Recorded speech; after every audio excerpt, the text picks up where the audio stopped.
we are presenting this journal club today. Basically, it is dealing with chrononutrition and diet quality in adolescents with delayed sleep-wake phase disorder.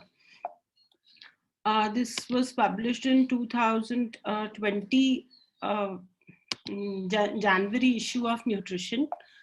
And basically, background for the paper is that they thought that it is increasing not just the what people eat, when they are eating is also important for various health issues. So the authors investigated differences in chrononutrition and diet quality in adolescents in the age group of 30 to 20 years who were already diagnosed with delayed sleep wake phase disorder, and it was compared with the age related controls.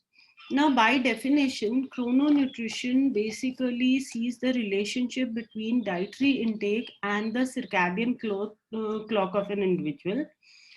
And for the dietary intake part, there are the three components on which they focus. What is the regularity of taking the food, how frequently the food is taken, and what is the clock time in relation to the food intake.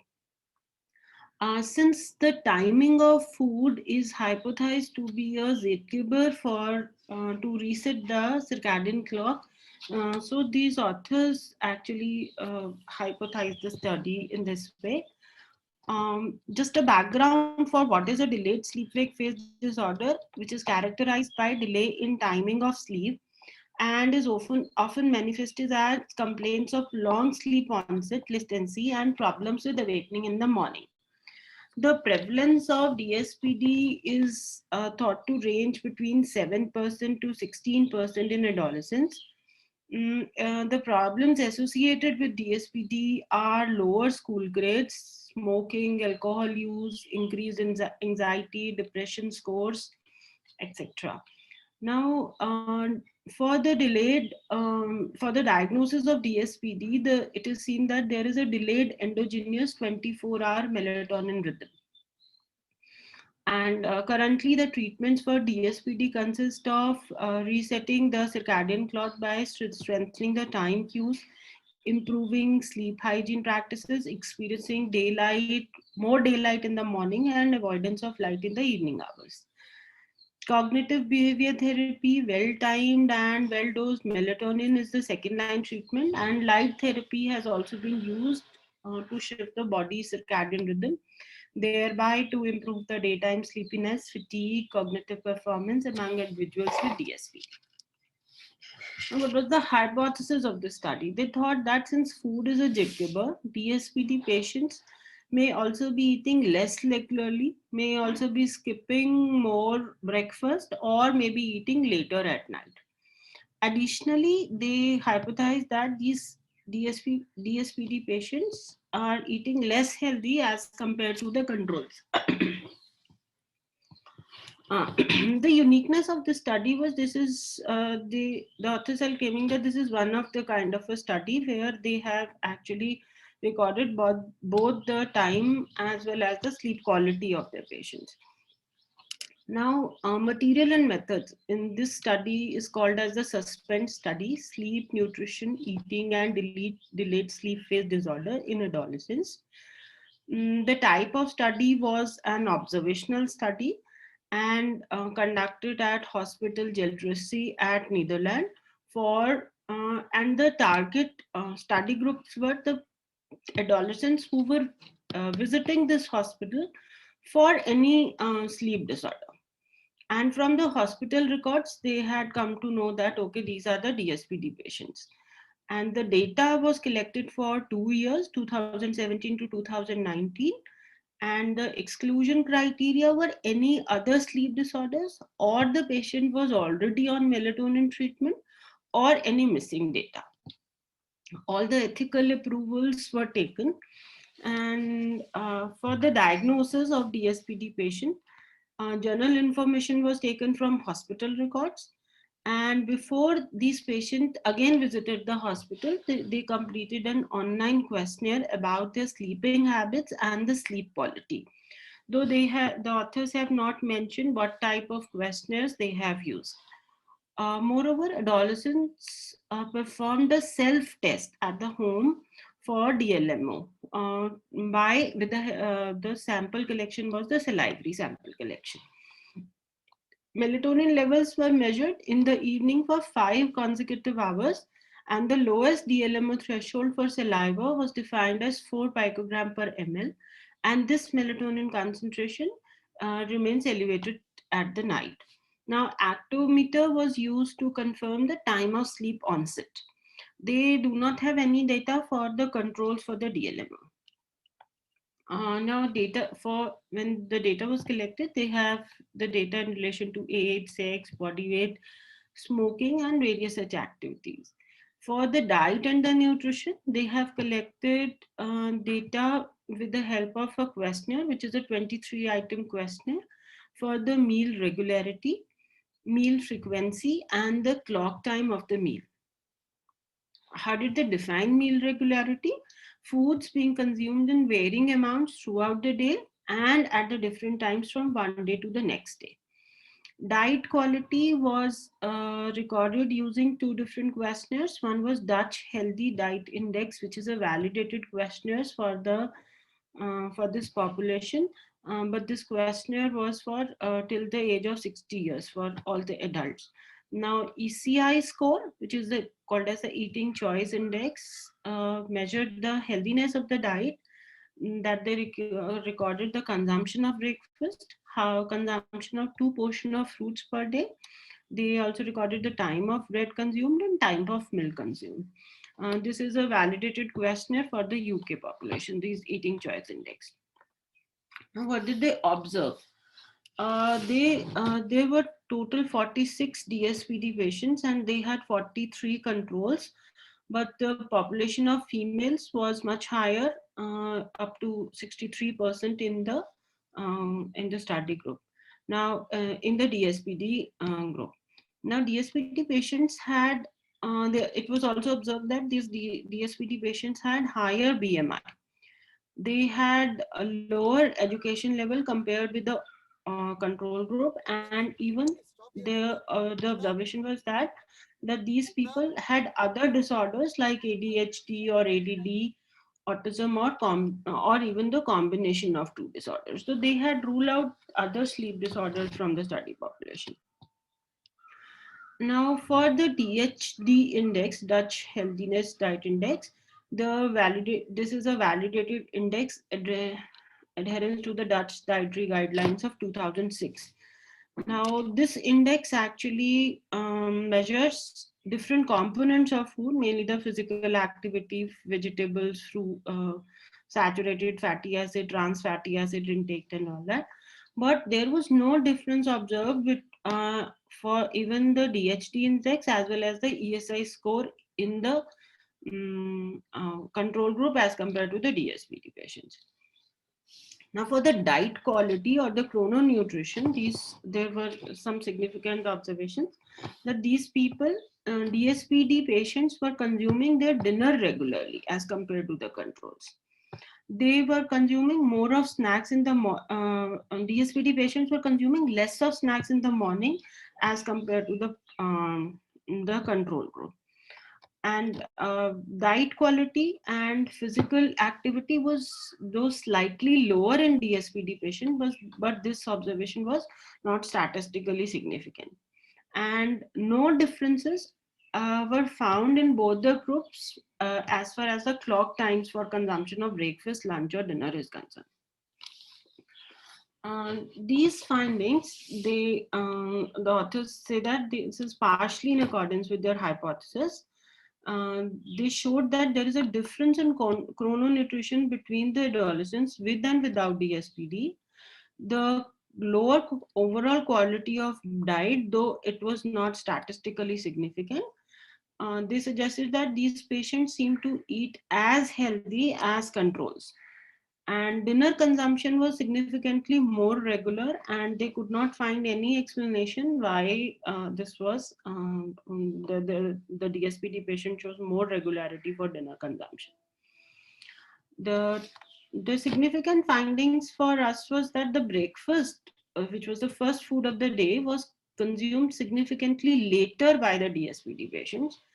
Snacks consumption was less frequent. Average breakfast consumption was even less regular and less frequent compared to the control, which could be due to problems with awakening in the morning, lack of appetite, and less time in the morning. A study by Japanese authors on the 800 Japanese students in the similar age group, 18 to 29 years, showed that the students who consumed breakfast at earlier and regular times seem to have positive correlation to the good sleep and phase advance of the circadian clock. The authors are trying to relate this food being the breakfast being a gatekeeper for the circadian clock. DSPD patients consumed snacks in the morning significantly less frequently compared to the controls, which was possibly due to consumption of first food of the day at a later time. And they might have also felt less hungry in the middle of the morning, therefore less frequent consume snacks in the morning. The limitation of the study, the questionnaire used in this study, which assessed their diet quality, that Dutch index, was for 19 to 69-year-old. So here, these children are 13 to 20 years, so may not be suitable. And secondly, the participants often completed the questionnaires in the presence of their parents, which could have resulted in more desirable answers from the participants. So this may be a biased data. Physical activity was not assessed extensively. The strength of the study, they have used the DLMO to diagnose the DSPD patients. What they concluded, chrononutritional differences between adolescents with and without DSPD suggests that their chrononutritional clock is also delayed. This delay in chrononutritional clock of DSPD patient was not evident in all the meals, because breakfast might work as a gatekeeper via the phase advance of the circadian clock, and possibly alternative treatment for adolescents with DSPD should focus on frequent and regular consumptions of breakfast. No difference in overall diet quality between DSPD patient and controls indicate that it might be more important when the people eat instead of what. Are there questions?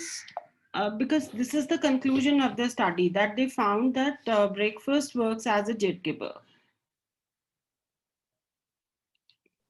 This was a very interesting presentation, Dr. Omna, and on a very, very important and relevant topic.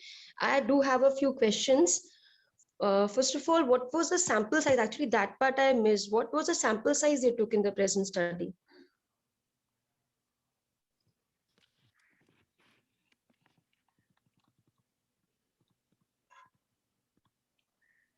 This was 46 DSPD patients as compared to the 43 controls.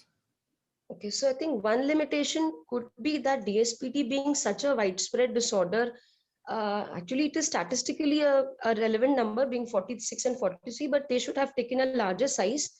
And again, one important thing which we found out from their study, their conclusion was breakfast is an important ZGB. I think more research has to be done on this, and we need to search for more literature, whether it is backed up by more such studies. This I found was an important part in the study. However, I want to ask, thing, did they actually what the, yeah, please. Did they elaborate how these adolescents took their own melatonin level? I mean, how did they do it at home? Yes, I tried searching that. They have just said that they had collected 5 consecutive samples in the evening. That's it. And the melatonin cutoff they have taken as 4 picogram. But when I searched the literature, it was like melatonin salivary collection should begin every half hour.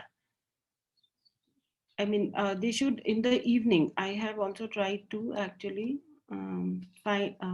note this down, that periodic sampling of saliva should take place every 30 minutes from approximately 6 hours prior to and 1 hour following habitual sleep time, which these authors have not mentioned.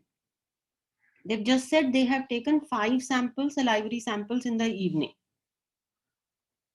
Actually, different studies have done it in a different way. There are many studies where they have taken an hourly sample in a 5-hour time window, and many studies which have taken a half-hourly sample. But what I found was that they should have elaborated how the melatonin collection was done, because it's a very meticulous process and it cannot be done at home. They should have clearly mentioned the salivary collection, then how it was stored till the time it reached the laboratory, where then the ELISA test or the test would have been conducted for the same, and the results then they could have been, because in the night that we don't have a rapid kit for melatonin test. It's still a, it's an elaborate exercise, so that part I was missing. I'm not sure any are the people doing it in the routine practice, DLMO? Not in the routine practice, but in the research practice. In the research scenario, it is definitely being done, because melatonin and the CBT min, that is the core body temperature minimum, these are the two important physiological markers which tell us about the circadian phase. So researchers are doing it very commonly, and it is a very important physiological marker. So that had to be elaborated in this study, that how it was done. Because that would have shed more light on how accurate this procedure was, and they could have chosen other markers as well, but that they had chosen DLMO is, it shows that the study was conducted using some good markers, good physiological markers. Yeah. Thank you so much. And what about these index like the DHD and ECI? They are validated questionnaires, but they are limited to a specific group of population, I suppose. Yeah, they have said that as a limitation of their study also, because this Dutch index, though they are Dutch people, the study was done in Netherlands only, but it's for the adult age group, and they have lowered this, age group basically. And this, even the ECI index, eating choice index, is also for the UK adult population. Okay. I think it was fascinating to see that the quality of food was same for both the groups. Am I audible? Yes, ma'am. Now you're audible. We missed what you said. Yeah. One thing was fascinating, that the quality of food was same for both the groups, which one would expect that in these children, the quality of food, especially since they're eating late in the night and snacking, would have been poorer. And also they have applied the adult criteria for the choices of food, and still the quality of food was good, because I would expect adults to eat a little more healthier than adolescents. So that was something which I thought was a little difficult to explain. Yeah, and another thing was, surprisingly, when these people are having dinner at the same time, the clock time for the dinner is same. Though even if they're sleeping late, they're not taking the dinner meals late. Exactly. Dr. Omna, did you search for some more research papers related to the present topic, which have related this dinner and breakfast timing to the DSPD? I tried searching a lot. Actually, I was thinking if I could get 2-3 papers, it would have been more easy to discuss. But this chrononutrition in relation to sleep disorders, I could not get hold of any other paper. Okay. Dr. Omna, don't you think that hello?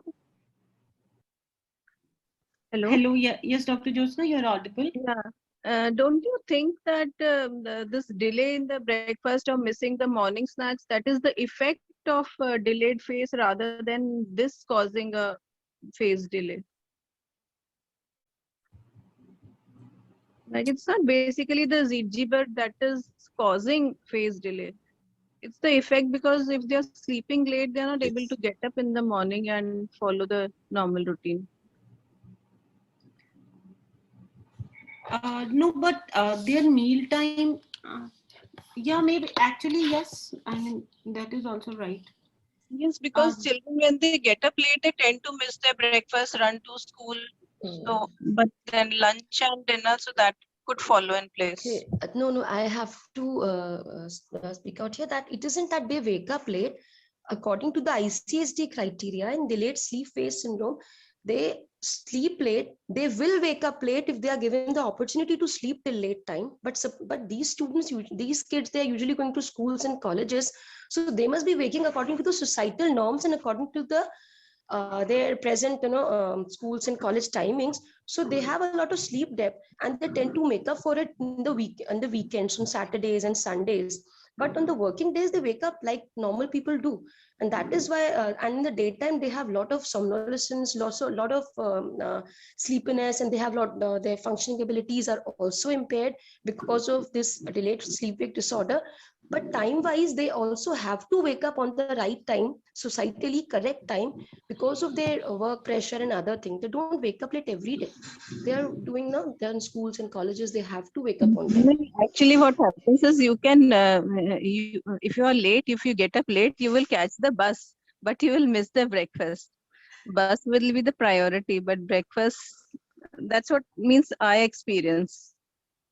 What I had seen in a few cases, they usually miss their schools because of their habits, right? So they are facing a lot of absentees in their school and colleges. This is what I had seen in these patients. Yeah, these people they're more absent from their work compared to the normal people.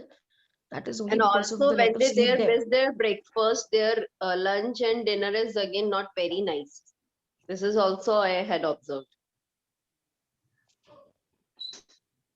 What But it is again, I think given, it's they a do in the it study on time, they but I don't found- think so they do it on time. It is also affected equally. I think that depends on the family norms also, or family protocols also. Like some people, they eat together. So everyone has to sit on the table and eat the dinner at the same time. So maybe they are eating, the study population may be following that. That might be a but possibility. Otherwise, in natural courses, they don't have actual timings for their lunch and dinner also. thus the limiting factor is the sample size. It should have had a bigger sample size. So then only we could have generalized And the also results. it is given by 46 parents, people. answers are given by parents, so that might be and again a factor, hiding factor for the actual thing. Because parents always try to show their kids as a very nice kid, right? That is again a problem. So these questionnaires had to be filled by parents, Dr. Omna? no, they were filled in the presence of parent. In the presence of, okay. Because these children were visiting the hospital setup with the parents, but they were given the online questionnaire before their next visit. Okay. So I think this was a very good I study. with some- personally feel the major limitation in this study was this was an hospital-based data. Very These correct. people were already sensitized that they had DSPD. They may have made few changes, or the parents may have started taking care of their diet or something like that. Maybe I just thought that this idea is very interesting, but This the idea is interesting. methodology used maybe it may have been little better. They could have Yeah, made true. some betterments to the paper. I think had it not been a hospital base, had it been from the general population, some kind of a screening questionnaire, then an elaborated screening, then some more screening tools, then might have been better. It might have been better. But and the sample size could Another have been important larger. thing, they have not used. Another thing is they have not used any validated sleep questionnaire. That is actually very strange. That's perhaps because these patients were already known cases of delayed sleep wake disorder. So that is the one thing which they already have, they already knew. So what they had to do was just correlate it with their nutritional pattern. So that is why maybe they skipped those questionnaires, which could have given us an idea about the circadian rhythm and the other things. That is why it might be. They should have used, ideally, they should have used a sleepiness questionnaire to tell the degree of sleepiness in these students, and other thing they could have used and made a better study.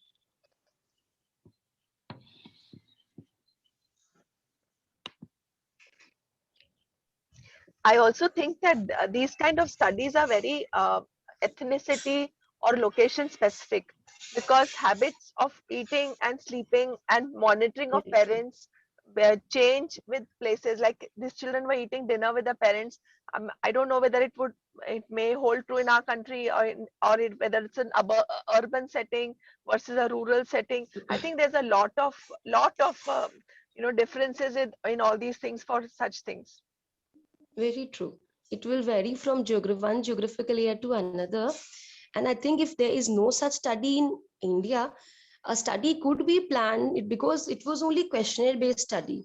Yes, except for the DLMO, a questionnaire-based study at least to give a subjective idea of how things are. It can be planned by preparing a questionnaire and getting it validated. I mean, a study which correlates the nutritional pattern and the sleeping habits, like correlating the delayed sleep wake syndrome with the circadian rhythmicity of food intake and the quality of food.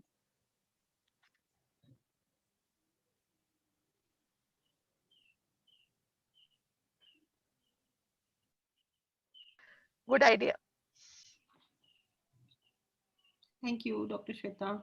Thank you, ma'am. Thank you, Dr. Romna. It was a very nice presentation and on a very relevant topic also. I completely Thank you, agree. Dr. Well Romna. presented.